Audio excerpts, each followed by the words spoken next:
Exercise 4.6 में आपसे प्रश्न किया गया है कि 1 से 6 तक के लिए बताओ संगत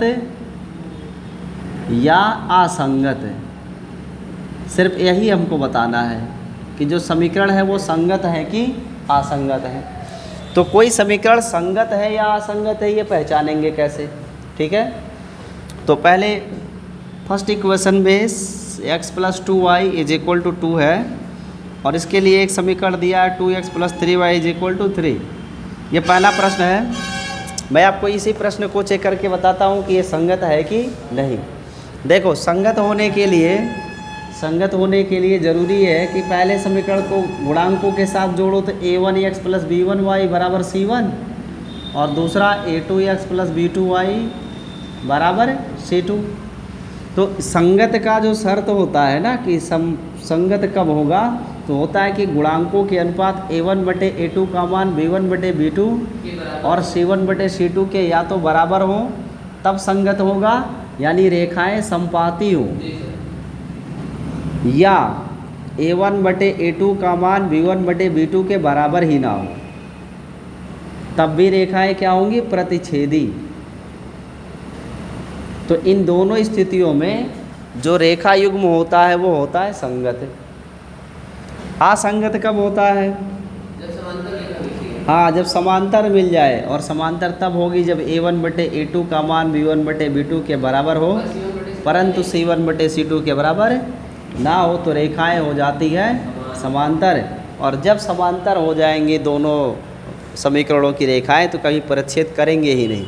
जब परिच्छेद करेंगे नहीं तो हमें कोई उभयनिष्ठ बिंदु मिलेगा नहीं, तो कोई हल ही नहीं होगा, ठीक है। तो जब कोई हल नहीं होगा तो ऐसे रेखा युग्म को क्या कहेंगे हम? असंगत। तो ये क्या है? नो सॉल्यूशन, कोई हल नहीं होगा। प्रतिच्छेदी है तो सिंगल सॉल्यूशन, केवल एक ही हल मिलेगा हमें, इसे यूनिक कहते हैं। और इसके इनफाइनाइट, अपरिमित हल होगा। संपाती के हर बिंदु के एक दूसरे पे संपाती होता है ना, इसलिए अनंत हल मिलते हैं। तो ये संगत असंगत का तरीका है जो हाई स्कूल में आपने पढ़ा है, ये 10th लेवल का है। ये जहाँ आप बैठे हो 12th में, इसमें संगत असंगत कैसे पहचानोगे? क्या ऐसे पहचानोगे? नहीं, इसके लिए हमें इन गुणांकों से सारणिक बनाना होगा। क्या बनाना होगा? इसका गुणांक क्या है? 1, और इसका गुणांक क्या है? 2, इसका गुणांक क्या है? 2, इसका गुणांक क्या है? 3। x y के गुणांकों का सारणिक बनाया, इस सारणिक का मान निकालो। 3 एकम और 2 दूनी आया क्या? ऋण 1 आया। ये बताओ क्या इस सारणिक का जो मान है वो 0 आया? Is not equal to. अगर इस सारणिक का मान 0 नहीं आया है तो ये है संगत। तो ये क्या हुआ? संगत हो गया। और अगर इस सारणिक का मान 0 आ जाता तो हो जाता असंगत। हाँ, तो पहले टेस्ट करना होगा ना कि कौन संगत है और कौन असंगत है। तो अब आप इस एक्सरसाइज के 1 से लेकर 6 तक के प्रश्नों में आप यही काम करोगे। गुणांकों से सारणिक बनाओ, सारणिक का मान निकालो। अगर 0 नहीं आ रहा है तो संगत है, 0 आ रहा है तो असंगत है। क्या आप इसे कर ले जाओगे? और अब आपको मैं 7वें प्रश्न में चलता हूँ और वहाँ से कुछ बातें समझा। तो 3 पंक्ति 3 स्तंभ का भी एक बता देते हैं। चलो चौथा बता दें।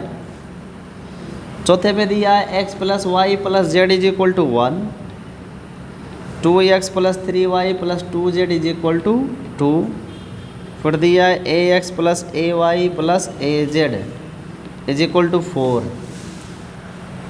और हमें चेक करना है कि ये जो तीनों रेखा युग्म है वो संगत है या नहीं।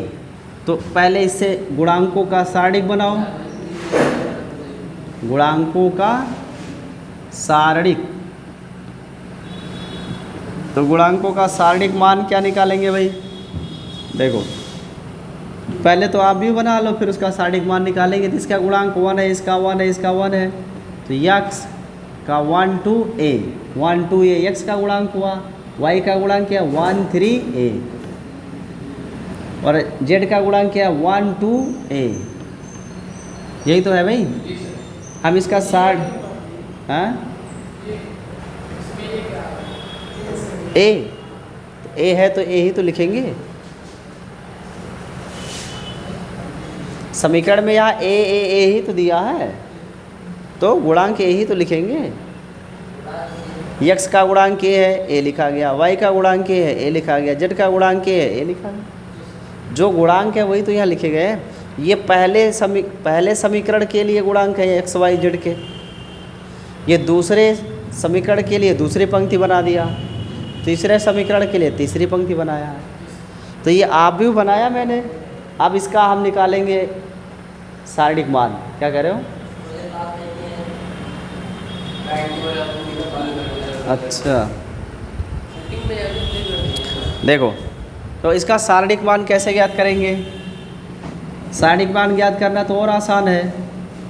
आपको कुछ दिख रहा है यहाँ पे ए कॉमन है ना, देखो तीसरी पंक्ति से ए क्या है? कॉमन। तो ए को कॉमन लेंगे तो क्या बचेगा जी? 1 2 1 1 3 1 1 2 1, ऐसे तो आया। अब देखो ये पहला और तीसरा स्तंभ बराबर है कि नहीं? अब किसी सारणिक में अगर दो स्तंभ बराबर हो तो सारणिक का मान क्या होता है? शून्य होता है।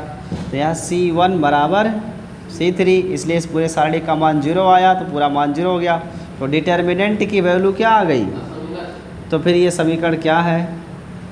असंगत है, इन्हें हम हल नहीं कर सकते, इनका कोई उभयनिष्ठ मान हमें नहीं मिलेगा।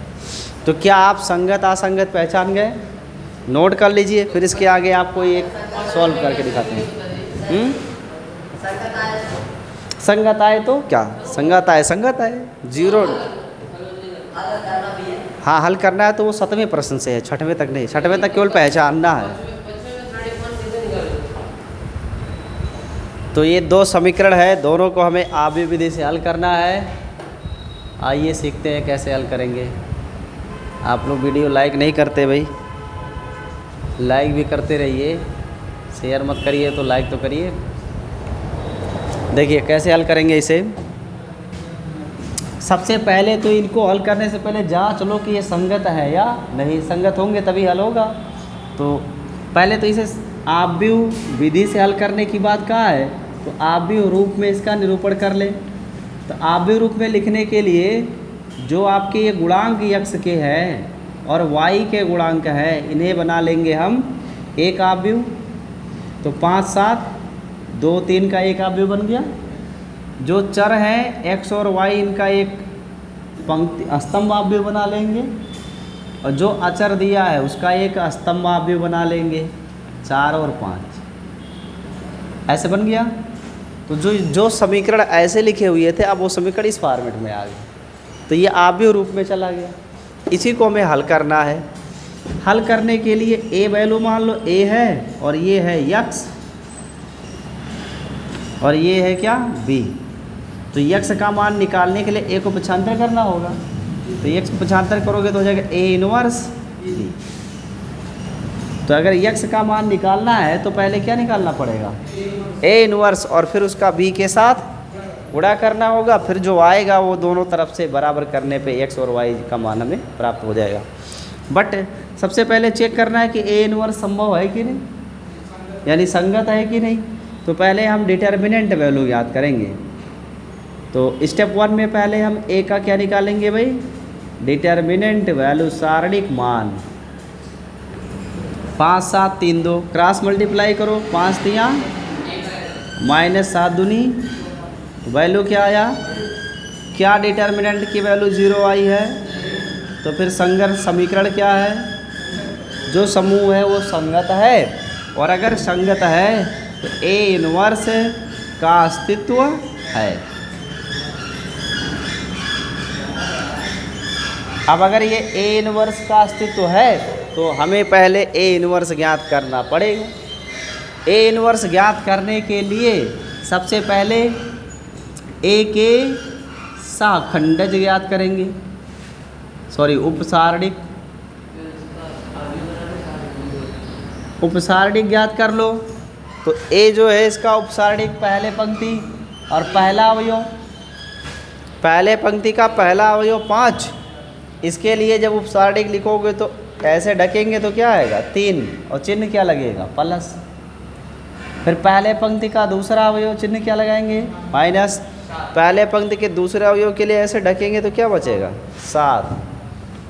फिर दूसरे पंक्ति का पहला अवयव चिन्ह प्लस लगाएंगे। दूसरे पंक्ति का पहला अवयव इसके लिए ऐसे ढकेंगे तो आएगा 2। दूसरे पंक्ति का दूसरा अवयव चिन्ह लगाएंगे ऋण, 3 के लिए इसको ढकेंगे, इसको 5 आएगा। हमने इस दिए सारणिक के लिए सभी उपसारणिक निकाल लिए। अब इन उपसारणिकों से बना अवयव निकालेंगे। उपसारणिकों से बना अवयव, तो जब उपसारणिकों से बना अवयव निकालोगे, मान लेते हैं वो C है और वो है A11, A12, A21, A22, ये तो होगा। हमें लिखना है एडजॉइंट ए। क्या लिखना है जी, एडजॉइंट मतलब सहखंडज अवयव, सहखंडज अवयव। एडजॉइंट मैट्रिक्स निकालना है, तो एडजॉइंट ए क्या होगा, C का परिवर्त। एडजॉइंट क्या होता है भाई, C का परिवर्त अवयव होता है। तो C का परिवर्त क्या होगा, जो आपने उपसारणिकों से अवयव बनाया उसका परिवर्त निकाल दो, वो एडजॉइंट हो जाएगा। तो कैसे करोगे परिवर्त, ये जो पंक्ति है इसे स्तंभ बना डालेंगे, बट पहले मान तो लिख लेना चाहिए था। A11 का क्या है 3, A12 का, A21 का 2 और A22 का 5। तो यहाँ वैल्यू क्या आ जाएगी, जब परिवर्त लिखेंगे तो पहले पंक्ति का पहला स्तंभ बना देंगे, दूसरे पंक्ति का दूसरा स्तंभ बना देंगे। एडजॉइंट आ गया। अब एडजॉइंट आ गया तो ए इनवर्स भी आ जाएगा। अतः व्युत्क्रम अवयव क्या होगा, अतः व्युत्क्रम अवयव, व्युत्क्रम अवयव के लिए फॉर्मूला यूज करना होगा क्या,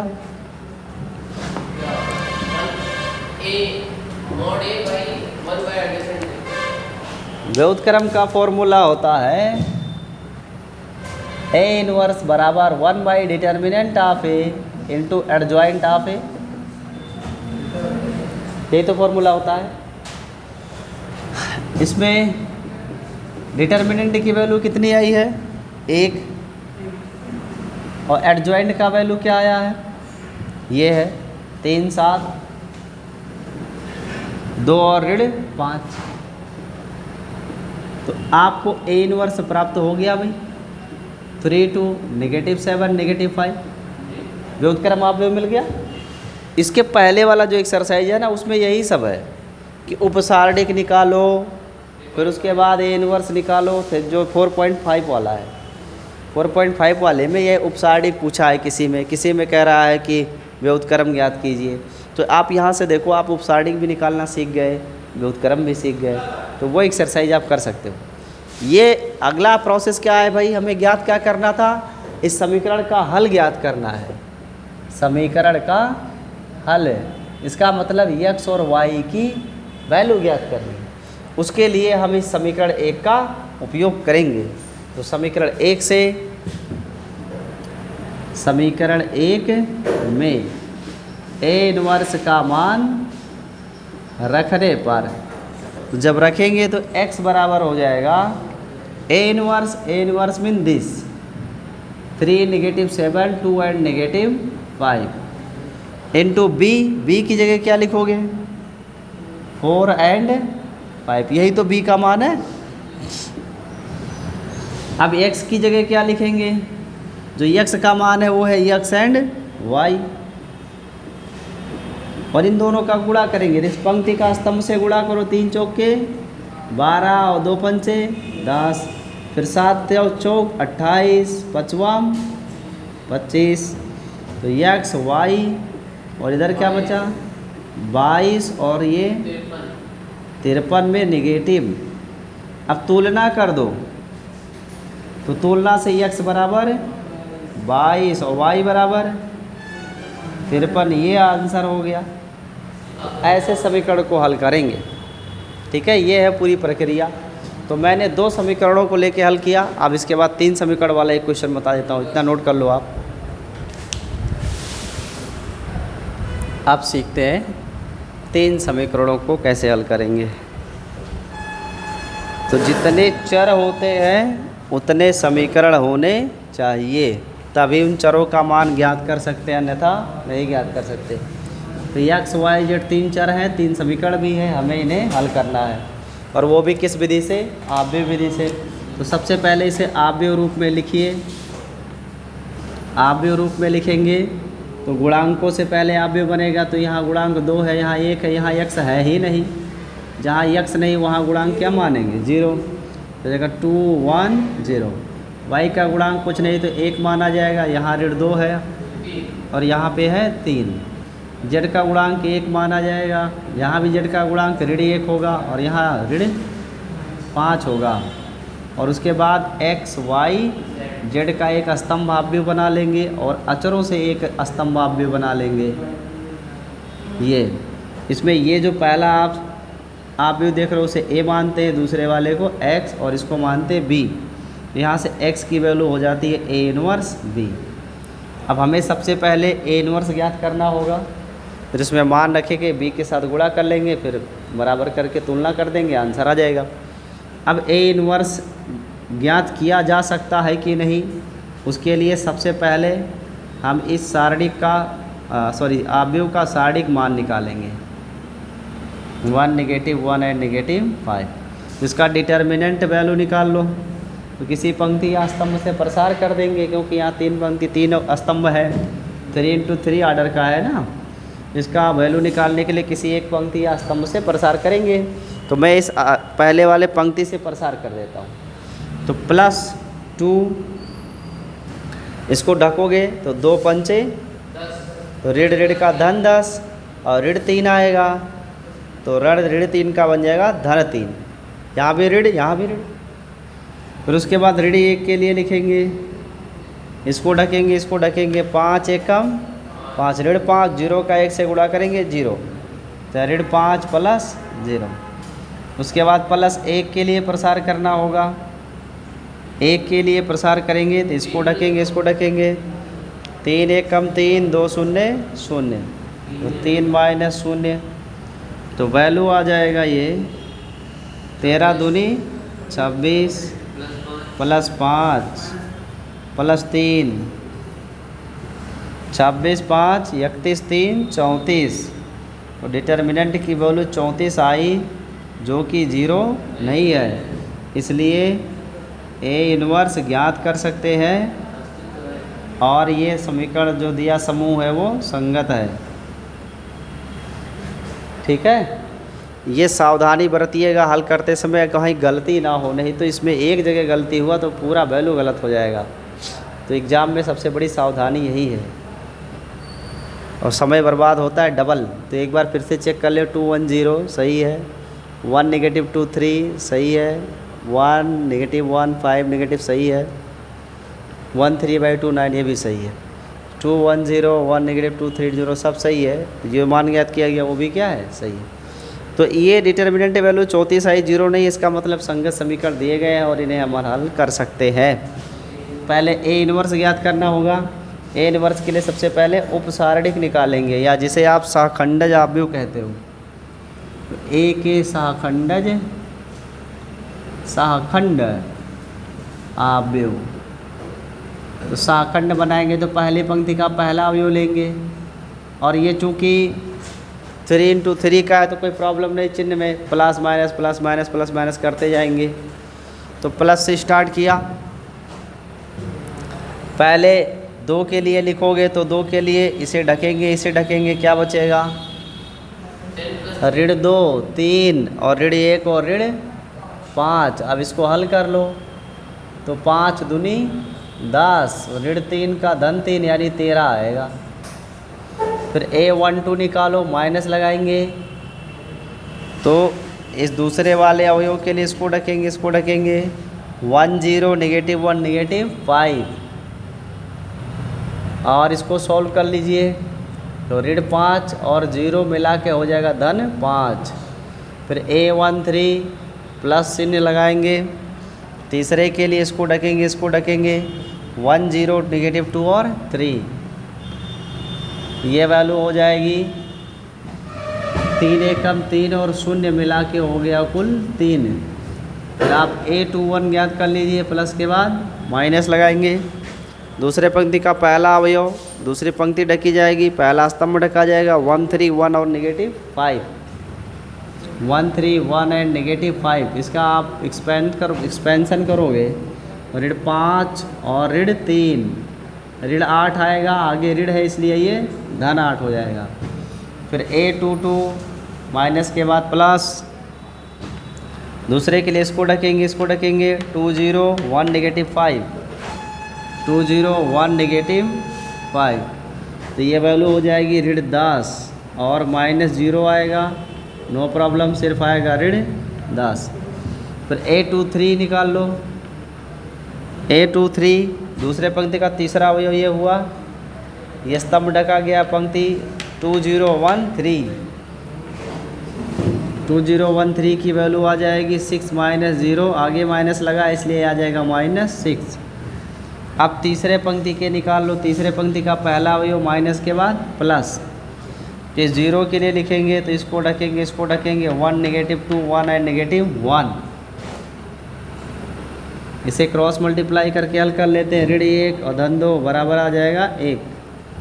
फिर A32 दूसरे अवयव के लिए लिखेंगे प्लस के बाद माइनस, इसके लिए लिखेंगे तो इसको ढकेंगे 2 1 1 -1, 2 1 1 एंड -1, आगे ऋण लगा है, ऋण 2 ऋण 1 कुल मिला के धन 3 हो जाएगा। फिर तीसरे अवयव के लिए लिखेंगे A33 तो प्लस, इसको ढकेंगे 2 1 1 2, 2 1 1 -2, इसको हल कर लीजिए, -4 -1 बराबर -5।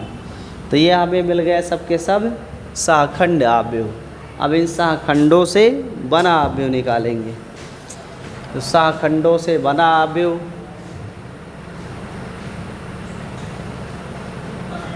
खंडों से बना आव्यूह, सहखंडों से आव्यूह जो बना उसे मान लो C है, A11 A12 A13, A21 A22 A23 A31 A32 A33, value रख दीजिए।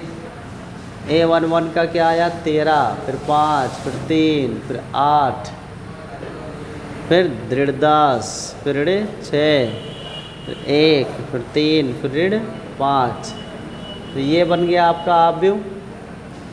अब इसके बाद हमें निकालना एडजॉइंट ए, सहखंडज आव्यूह। तो एडजॉइंट ऑफ ए का मतलब होता है C का परिवर्त, C का परिवर्त। तो जो एडजॉइंट ऑफ ए है वो C का परिवर्त। इस पंक्ति को स्तंभ बना डालो। पहली पंक्ति का पहला स्तंभ है, दूसरे पंक्ति का दूसरा स्तंभ है, तीसरे पंक्ति का तीसरा स्तंभ है, ठीक है। और अब एडजॉइंट मिल गया तो ए इनवर्स निकल जाएगा। अतः व्युत्क्रम आव्यूह, व्युत्क्रम आव्यूह ए इनवर्स बराबर होगा 1 determinant of A into adjoint of A. तो डिटर्मिनेंट वैल्यू क्या है भाई 34 आया था, 34 आया है, और एडजॉइंट की वैल्यू 13 5 3 8 ऋण 10 ऋण 6 और 1 3 ऋण 5, ये ए इनवर्स आ गया। अब ये ए इनवर्स का मान कहाँ रखेंगे समीकरण 1 में। ए इनवर्स का मान समीकरण 1 में रखने पर, समीकरण 1 में रखेंगे, नोट कर लो इतना, फिर लगाते हैं इसके आगे। अब इस समीकरण 1 में मान रखो आप, तो x की जगह x y z हो गया। ए इनवर्स का मान 1/34 गुणे 13 8 1 5 10 3 3 ऋण 6 ऋण 5 और गुणे b की वैल्यू बताइए जरा। तो b का वैल्यू कितना था 1 3/2 और 9, तो इसका मल्टीप्लाई कर लो। पहले पंक्ति का पहले स्तंभ से तो 13 एकम प्लस 8 से गुणा करोगे यहाँ पे तो 2 चौके 8 4 आएगा 4 तियाँ अब प्लस 1 नवा 9 फिर 5 से गुणा करेंगे 5 प्लस 10 का गुणा 2 पंचे 10 5 आएगा 5 तियाँ। समझ रहे हो ना? जब गुणा करोगे तो 2 से भाग हो जाएगा। फिर ये 3 तरीका 9 3 नवा 27। उसके बाद फिर 3 का गुणा 1 में करेंगे तो 3 हो जाएगा। 6 का गुणा यहाँ करोगे 2 तियाँ 3 तरीका 9 और 5 नवा 45 1/34 और यहाँ आ जाएगा 3 2 5 9 14 का 4 हासिल 1 1 1 2 1 3 और 15 में से 5 गया तो आएगा 10। 27 से 10 घटाएंगे तो आ जाएगा 17 और यहाँ पे 45 और 9 मिलके हो जाएगा 54 और 54 में से 3 घटा लेंगे तो हो जाएगा 51। अब आप इस 34 से इसमें भाग कर सकते हो।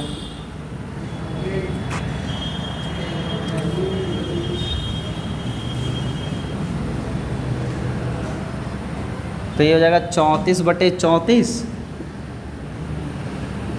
फिर 17/34 फिर 51/34 17 से काट दो तो x y z बराबर आ गया 34 से कम 34 17 दूनी 34 17 तियाँ 51 17 दूनी 34। जो तुलना करेंगे तो x की वैल्यू 1 y की वैल्यू 1/2 और z की वैल्यू 3/। यह आंसर हो। तो ये हमने 2 समीकरण 3 समीकरण इग्मो को हल करना सीखा। बहुत इंपॉर्टेंट वीडियो है। आप लोग लाइक करिए, शेयर करिए, सब्सक्राइब करिए और इसे तैयार करके जाना। एग्ज़ाम में 6 नंबर मिलने वाले हैं।